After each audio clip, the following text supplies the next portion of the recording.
what is the effect that a speeding ticket will have on your commercial driver's license? It's a really, really important question if you have a speeding ticket and you have a commercial license, right? And if you're watching this video, I assume that might be the case. So the answers to these questions, I'm taking very seriously, right? I know that these tickets can affect your license, your income, your livelihood, your ability to provide for your family. So even though many people think it's just a little speeding ticket, you and I know, because you're a commercial driver, this is serious stuff. So let's dive into it right now. Hi, I'm attorney Derek Martin with Driver Defense Team. Our law firm's here in Chicago area. We represent thousands of people on traffic tickets every year. Many of those are speeding tickets and many of those are for commercial drivers. So I'm gonna break this video down into like 6 different sections. But first, I wanna tell you that this only applies to Illinois. I'm only an Illinois lawyer. I am not licensed in the other 49 states, and I don't know the answers to that. What I'm talking about here is a Illinois speeding ticket, and especially if you have an Illinois CDL. So those 6 sections that we're going to talk about next are, first, what is the difference if you get this ticket in your personal vehicle versus a commercial vehicle? Next, we're going to talk about court supervision. This is something that is really misunderstood, so we're going to spend a few minutes on it. Next, I want to talk about the 3 different types of speeding tickets here in Illinois. Finally, or fourth rather, I want to talk about what is a serious traffic violation, because the Secretary of State has said that these specific ones are extra serious, right? And so what are those? And then what is the effect of these tickets on your record, right? So if they hit your record, what's going to happen? And finally, we're going to finish up with, well, what are some of the possible outcomes, right? If we know that these tickets will affect my record, what are some outcomes that maybe I can achieve in order for it to not hit my record? Finally, I want to tell you a story about a case that I literally handled just this morning for one of our clients who is a commercial driver with a speeding ticket. It's the story that prompted this whole video. So let's get into these things right now. Number 1 is personal vehicle or commercial vehicle. Now, this is important. Of course, getting a speeding ticket in your commercial vehicle is worse. You're just not likely to get as favorable of treatment in court. But the most important thing here that I want you to actually take away is even when you're in your personal vehicle, a speeding ticket or any ticket really can go against your CDL. It can be recorded against your driving abstract, or what we often call your MVR, your motor vehicle record, and that can affect your commercial driver's license even though you are in your personal vehicle. And quite frankly, that's what I see the most, right? And most often I do see people who get speeding tickets who have a CDL, they get them in their personal vehicle. We certainly handle the commercial vehicle ones often, but more often than not, it is your personal vehicle, and that is recorded against your CDL as well. Now, next is, let's talk about court supervision. Court supervision is something here in Illinois, and it's rather unique to Illinois. They don't have it in many other states. So court supervision is an agreement between you and the court, or your attorney in the court, where you plead guilty, but you agree to do some things, right? Pay a fine, do a class, community service, whatever it might be, whatever that agreement entails, whatever's been negotiated. But importantly, you're on supervision, you complete the supervision, and your case is gone, and you don't get a conviction on your record. That's what supervision is. That's a good outcome, or can be a really good outcome for somebody who doesn't have a CDL. Right? It's a way to take care of your ticket. Sometimes you can't win every case, right? So supervision is often very acceptable as an outcome, but not if you have a commercial driver's license. If you have a CDL, you are held to a higher standard than a regular driver. And one of those standards is that supervision doesn't benefit you. Supervision is treated like a conviction. So later on in my story, I'm going to tell you where somebody went wrong with this. But right now, I want to note that supervision does not help you. All right. Now let's talk about the 3 different levels or kinds or types of speeding tickets that exist here in Illinois. So the Illinois legislature down in Springfield, Illinois has written that there are 3 different types.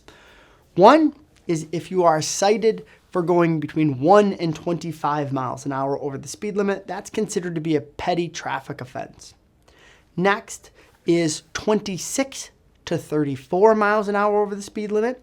That is considered to be a misdemeanor, so a criminal offense, but it's a Class B misdemeanor. And then there is the top level of speeding ticket here in Illinois, and that is a Class A misdemeanor when you are cited for going 35 or more above the speed limit.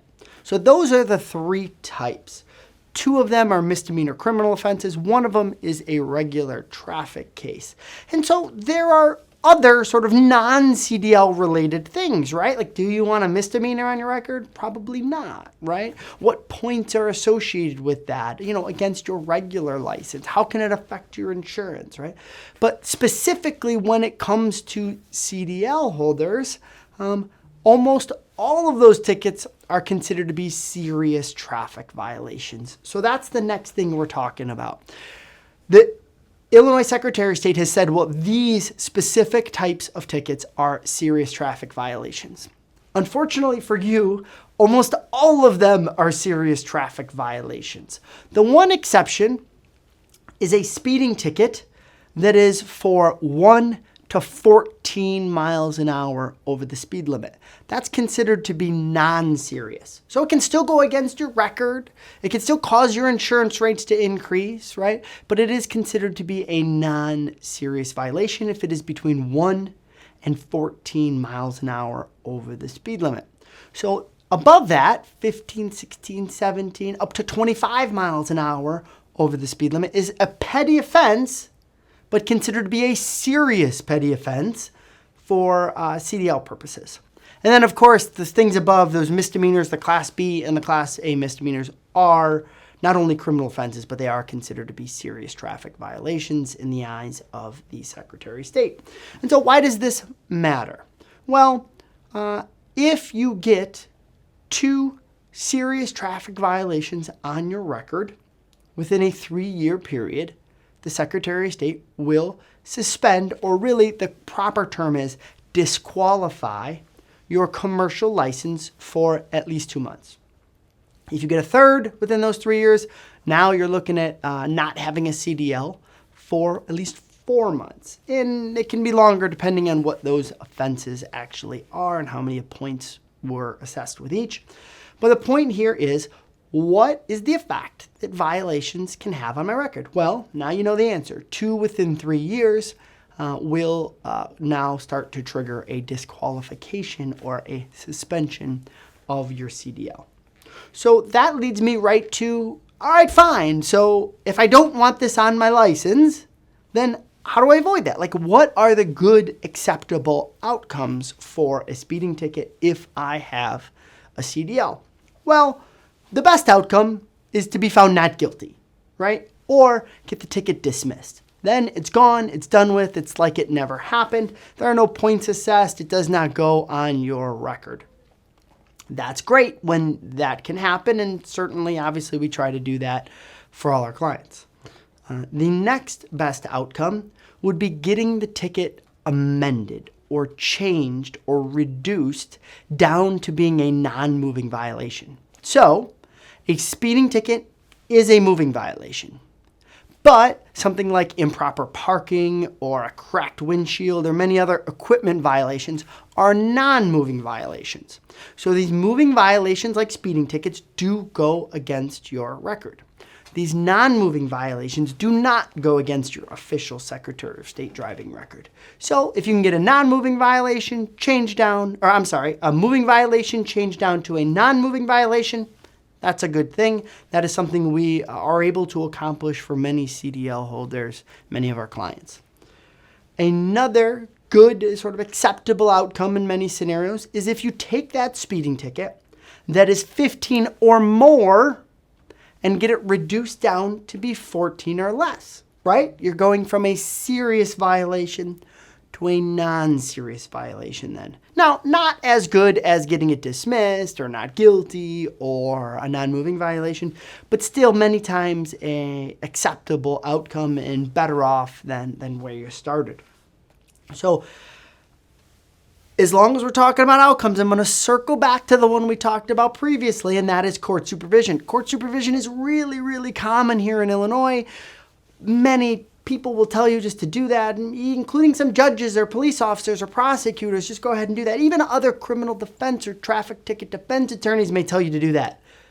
And that's a mistake. You want to avoid supervision if you have a CDL, if at all possible, on a speeding ticket, because it is treated like a conviction.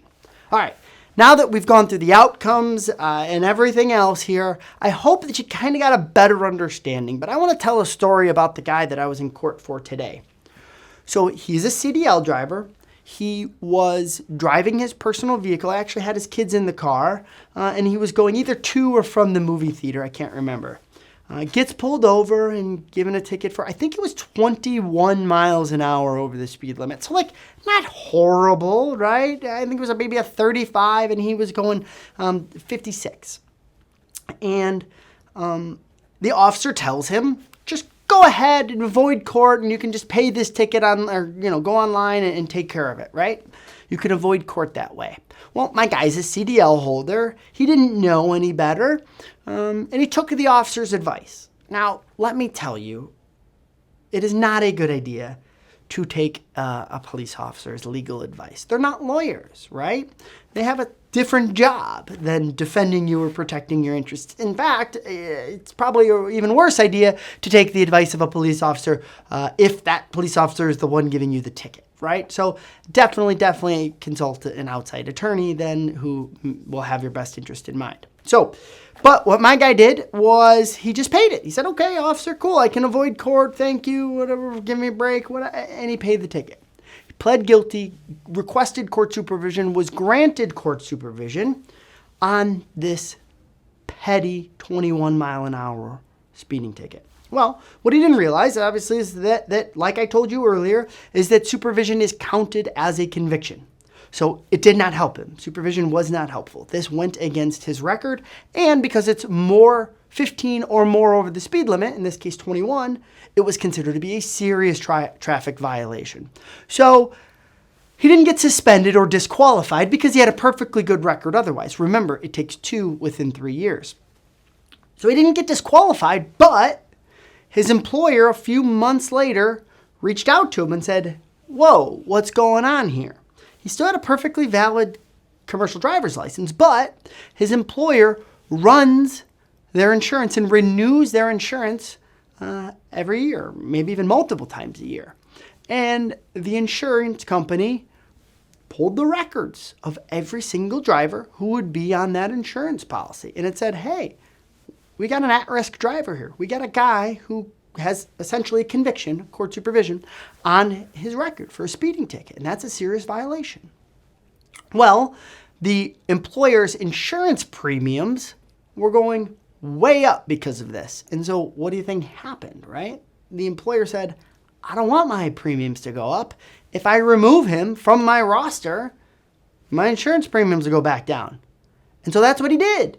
Now, fortunately, this employer gave our client some time to fix it. He gave him sort of a warning and said, you got to get this fixed within a certain period of time or I got to let you go, right? I'm going to get a driver who can keep my insurance premiums down. So client called us for the very first time, right? This is months after the ticket was already closed out and done with. Now, fortunately for him, we went through a different process called the motion to vacate, and we were able to reopen the case. Now, I want to pause here on this story and tell you that this is not the right way to do it. If the ticket's already on your record, sure, call us about that. Let's see if we can fix it. But the correct way to do this is to not get it on your record in the first place, right? He made the mistake of listening to the officer, just mailing it in and thinking supervision was acceptable. It's not.